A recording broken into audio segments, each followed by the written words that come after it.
न पुण्यं न पापं न सौख्यं न दुःखं न मन्त्रो न तीर्थं न वेदा न यज्ञा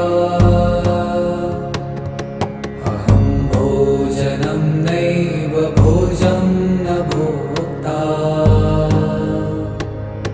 चिदानन्दरूप शिवोऽहं शिवोऽहम्।